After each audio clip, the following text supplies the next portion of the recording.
You know what? My hair is starting to look like a My Little Pony that a toddler left out to bleach in the sun for 5 years. And incidentally, that is also how I feel most of the time.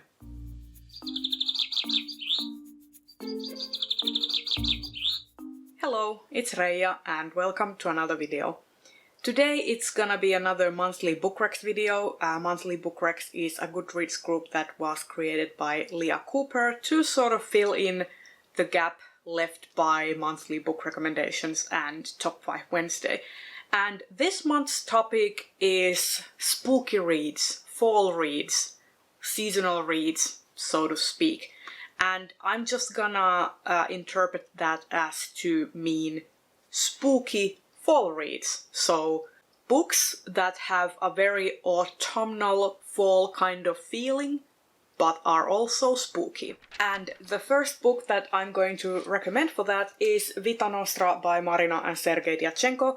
This could also work very well as a sort of wintry type of read, because it does go through all of the various seasons, because it is a dark academia kind of book about students learning magic in a very not pleasant environment. And I would say that this book is very transformative, transgressive, and atmospheric. Those would be the 3 words that I would describe it as.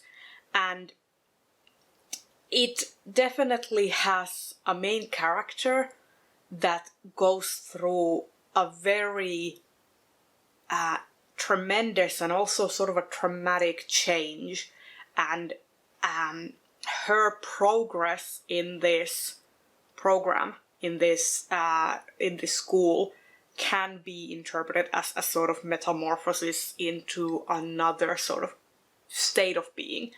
And I have been singing this book's praises ever since I read this, and I will continue to do so. I think that this, while this is not a book that everyone will like, I still maintain that this is a book that everyone can get something out of it. Like, this is a book that will not be universally liked necessarily, but I do think that it really makes you think, it makes you grow as a reader, and it makes you question the way you look at things. And it does so while being set in a very sort of rural, claustrophobic environment. So yeah. Next I want to recommend Uzumaki by Junji Ito. This is a manga trilogy that has been collected into this single omnibus volume, and I would recommend reading it in this version if you can get your hands on it, but there are also older single volume editions out as well. And this is a story about obsession and how our obsessions can transform us. So it has this town at the center of it where people become obsessed with spirals, and they start to sort of transform into other beings, and there are various different ways in how this obsession manifests. I can't really tell you too much about it, because this is the sort of story that you really need to experience for yourself. But I will say that Junji Ito writes very weird stories. So usually when you are expecting certain tropes and certain things from horror, Junji Ito regularly subverts them and twists those things around, and you never sort of know what to expect from him, because he's very out there as an author. And his drawing style is also, it sort of balances that line between realistic and nostalgic. He has this sort of retro style that is very reminiscent from manga in the 80s, but it's also realistic. It's very like when you see a Junji Ito drawing, you immediately know that it's Junji Ito drawing.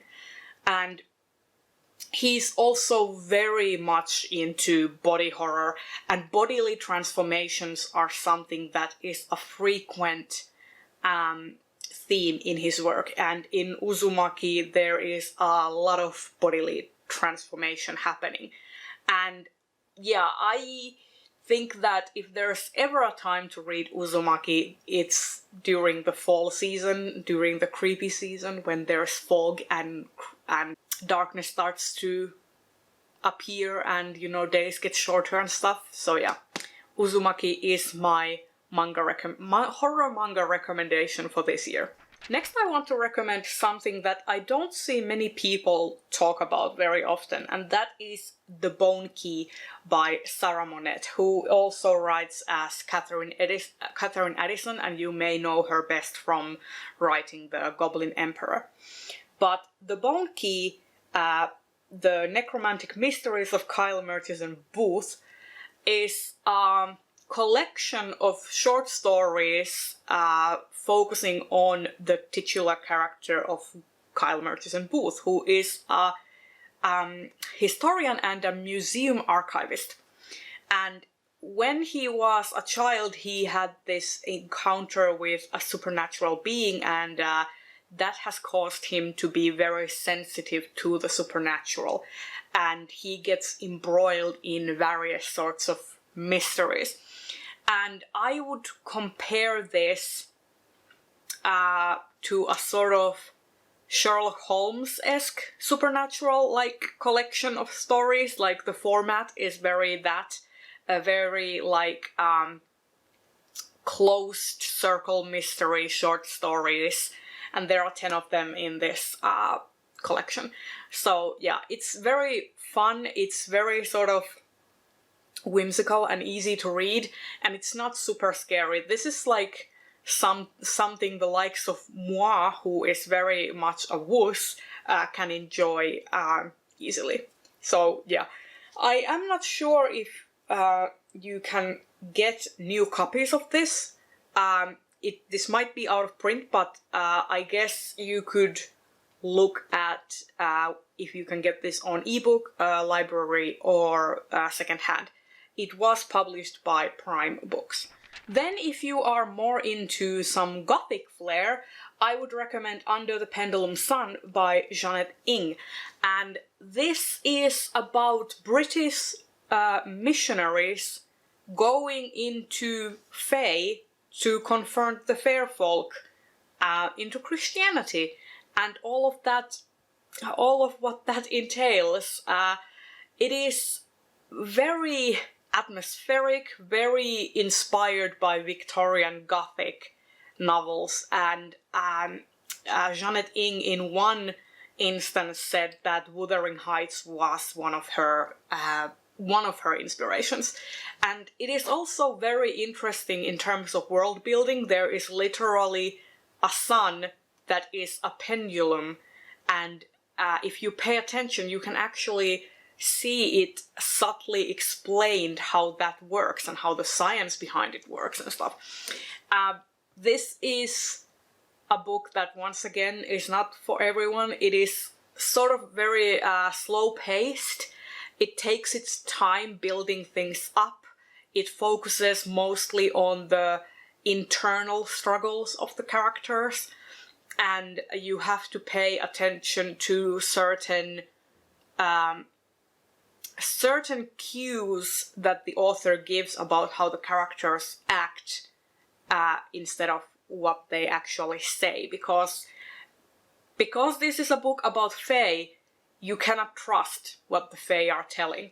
So yeah, that's all I'm gonna say. If I can't get you to pick this book up by saying that it's about Victorian missionaries going into Fae to convert the fairy folk, I don't know what to tell you. That's the best pitch for this book out there. And next I want to recommend a classic, and that is Something Wicked This Way Comes by Ray Bradbury. I read this, I want to say, last year or the year before that. It's getting fuzzy. What is time even? But this is all about growing up and the sort of fear of changing and fear of becoming an adult. And it is told from the point of view of a young boy and his friend. And it's basically about them like having encounters with this carnival that's come to town and witnessing what happens to the various adults that go to this carnival, and sort of being struck by temptation and what that means for different people. And it's interesting because it kind of looks at this temptation of wanting to grow up fast, and then also of regret that some people have. There's this juxtaposition of these child characters wanting to grow up, wanting to gain independence and wanting to leave, and these adults that are having regrets about things that they couldn't do in their childhood, and sort of having that nostalgia and that yearning for childhood. And it is set against the backdrop of this very like smallish town and this sinister carnival. And yeah, Ray Bradbury is understandably someone who gets recommended during this time of year, because he's very first of all a masterful writer and a storyteller, but also like he has the knack for delving deep into that sort of spooky, sinister type of atmosphere and feeling. He's very good at imbuing his works with that. And yeah, highly recommend this. Then I would like to recommend Tamsin by Peter S. Beagle. And this is very much a fall book. It is about this girl, preteen girl, who has to move to England because her mother gets married and moves to England with her new husband to live on this decrepit farm. And the book is told from the point of view of this girl when she has grown up. So she is telling you the events of what happened when she moved to this decrepit old farm and what happened there, but with the hindsight is 2020 sort of thing. And it's very interesting because Peter S. Beagle really seems to know the hearts of teenaged people, because I personally recognized myself in this main character. Like, she can be very obnoxious and annoying and selfish and vindictive. Regular teenage stuff. Like, it was sometimes painful to read because, I recognized myself and my own pain at that age and, lashing out at various people in my own life. But this is a story about the girl and how when she lives on that farm, she encounters a ghost. And this ghost cat as well. And it is sort of about this friendship that forms between her and this ghost, but also about the more sinister things that lurk behind the scenes on the farm and the more supernatural elements and the dangers that happen therein. And it is relatively short, very atmospheric, and very... this is probably the one book that I would say is the most autumnal out of all of these. And yeah, I would love to see more people talk about this book because I think that this is an underrated gem. And the final book that I want to talk about is Future Home of the Living God by Louise Erdrich. And this is about an Ojibwe woman who discovers that she is pregnant during a time when human evolution seems to be going backwards, and people who are getting pregnant are experiencing more difficult pregnancies, and also that their children don't seem to be developing in a normal way, or they don't seem to resemble regular humans. And it's about this woman basically trying to hide her pregnancy and trying to escape from authorities who would want to accost her and who would want to basically take control of her and possibly have sinister intentions for her child. But it is also about her trying to reconnect with her her biological family and her biological mother, and to reconnect with her native heritage. And this is also one of those books that is sort of, first of all, I think it is worth rereading, because I feel like this is a book that you first read it and it kind of hits you in a sort of like, oh, so that's what happened sort of way, but it has more layers. So first you kind of focus on the story, and then on a second read you may focus on another character and sort of start to peel back the layers of what is happening. And this idea of sort of post-apocalyptic dystopian sort of way, like controlling women's fertility and controlling these women who are pregnant, may seem super far-fetched and stuff, but it is also something that has historically been done to native populations across the world. So it is very interesting, and it's also very much a story that is set in sort of changing times and changing landscapes, so that's why I think it's perfect for fall reading. And there you have it. Those are all the books that I want to recommend as spooky fall reads. All of these books have a sort of autumnal, cozy quality about them, sort of intimate quality about them. But there's also varying levels of spooky and sinister qualities about them. And I give my endorsement to each and every one of these books, and also because I am a complete and utter wuss. If you are someone who is maybe skeptical or sort of skittish about getting into any of these because you saw the word spooky on the title, trust that if I am someone who can read these, you are probably good to go. But take care of yourself and go at your own pace, and do look into content warnings if you think you might need them. And there you have it. If you like this video, please give it a thumbs up, and if you got this far in the video, please leave a ghost emoji down in the comments so I know that you were here.